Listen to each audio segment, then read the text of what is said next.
Welcome back to the Backyard Brawl in Pittsburgh. Kind of a similar matchup on paper to the one we saw last season. Pitt at 15 this year, but West Virginia once again at 22. And it's going to be kind of a similar storyline, Greg. West Virginia with the advantage in the lower weights, and we expect Pitt to make up some points as we get towards the heavier. Yeah, it seems like it's been the story for the Pitt Panthers here this season as far as having to make up some points in the back half of the lineup. That's where their strength is, and that's what we'll see probably here tonight. Dayton Pitzer obviously with that dramatic win last season to secure it for the Panthers, as we will get going in the Backyard Brawl. Pitt in the Royal, West Virginia in the Navy and Gold. And we'll start at 125 with Jett Strickenberger along with Matt Marlow for Pitt. Marlow getting the nod here tonight at 125 for the Panthers. Marlow, the redshirt freshman from East Northport, New York, going against last season's Big 12 champion in Strickenberger. Once again, ranked inside of the top 10, carrying his 19 wins in tonight's Backyard Brawl. You're looking at a duel that's going to probably be pretty close here. If you're West Virginia, you're looking for bonus points here out of Strickenberger.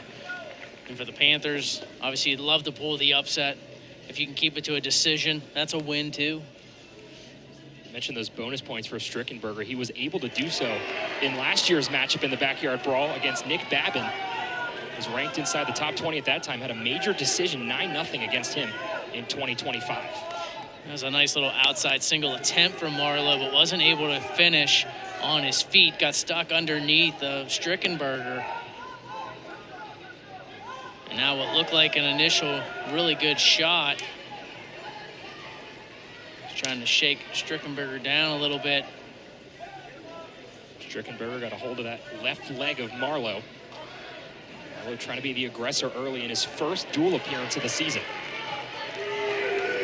He'll get the opening takedown. Just really good defense and able to get points on the board from it for Strickenberger. Strickenberger already building up an impressive resume in 2026, had a top 10 win on his resume against Iowa State's Steve O'Poulin in the semifinals of the Cliff Keen Las Vegas invite. Marlow gets the escape point to bring within 2. Like we mentioned earlier, Greg, these are going to be the weights that West Virginia's going to want to build a little bit of a lead against Pitt on. Specifically this matchup with Strickenberger, trying to get those bonus points like you mentioned. Yeah, Marlow able to fight off that shot, but that's where you got to get points off of defending those shots where he didn't really get into the legs.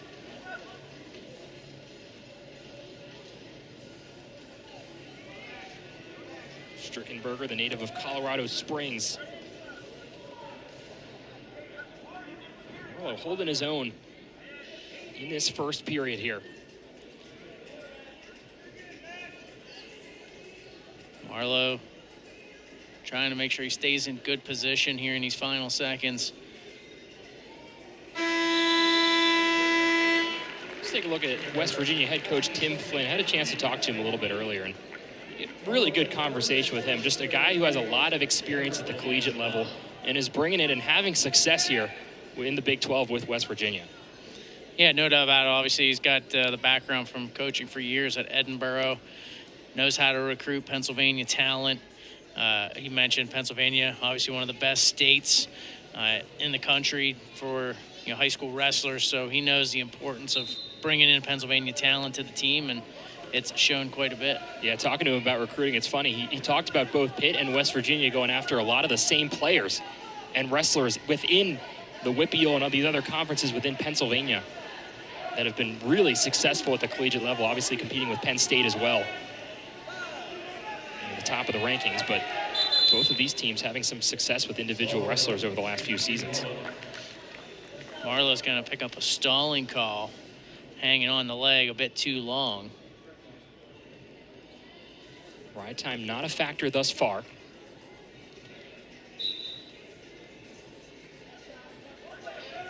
Strickenberger looking for the escape point.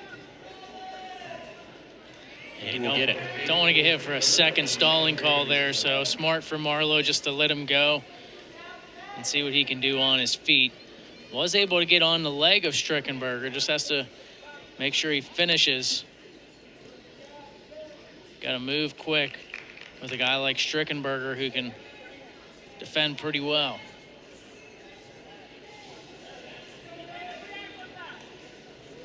Marlow holding his own, but Strickenberger not giving him much to work with in the first half of this matchup. Trying to grab a hold of that right leg of Marlow, and he's got the takedown. So Strickenberger building that advantage in the hunt for bonus points in the second period. You could tell he was taking a couple of small steps back, letting Marlow gain some confidence to come after him a little bit, and then came in on that ankle, and Marlow just unable to defend it. And now 30 seconds left for Strickenberger. He'd like to ride here for the balance and see if he can even put any back points on the board. Yeah, another takedown here for Strickenberger would put him in a place to get some bonus points here at this 125 division. And Marlow will have choice to begin the third period, so be interested to see if he's rode here for the balance, which looks like he will. Will he go on bottom? I'd imagine he would. That will be the second period. 2-2 in duels this year is Strickenberger in a good position to get win number 3 here in Pittsburgh. And here's that first takedown in the first period from Strickenberger, which is defended off that outside single attempt. And then here he gets in on the ankle, and you see he's able to extend that leg, and just hard for Marlow to defend. Marlow will go on bottom for the third.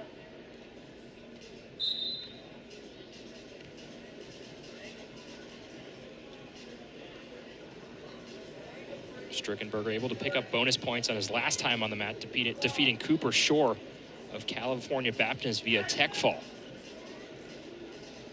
So trying to carry that momentum over here to Pittsburgh.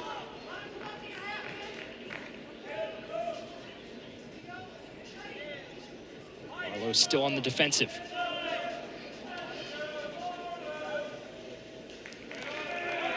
He does get free for one. The ride time could potentially be a factor here, as he is up over a minute right now, is Strickenberger. Major decision is just a takedown away, though, for Strickenberger. High crotch attempt, and just wasn't quite deep enough.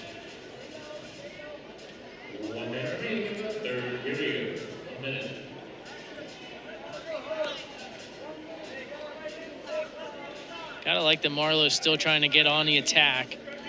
Wants to get points on the board. Strickenberger looking for win number 12 on the season. Marlow trying to stave him off late. Well, it was an ankle pick to a reshot. So obviously Marlow had to get his legs free from that. So obviously we know Marlow has the one stalling call, but I like that Marlow is still putting pressure forward, trying to get after him. At this point, still just a decision in favor of Strickenberger. Yeah, I'm surprised Strickenberger isn't trying to pick up the pace a little bit. Marlow really didn't need to take that shot underneath, knowing you're not going to get 2 takedowns in about 20 seconds. Now Strickenberger trying to spin behind. Marlow's going to try to fight this, and he does. Takedown is not awarded. The West Virginia team asking for the takedown. I don't know why. He got a stall warning. Don't know why. Should have been a ride time point.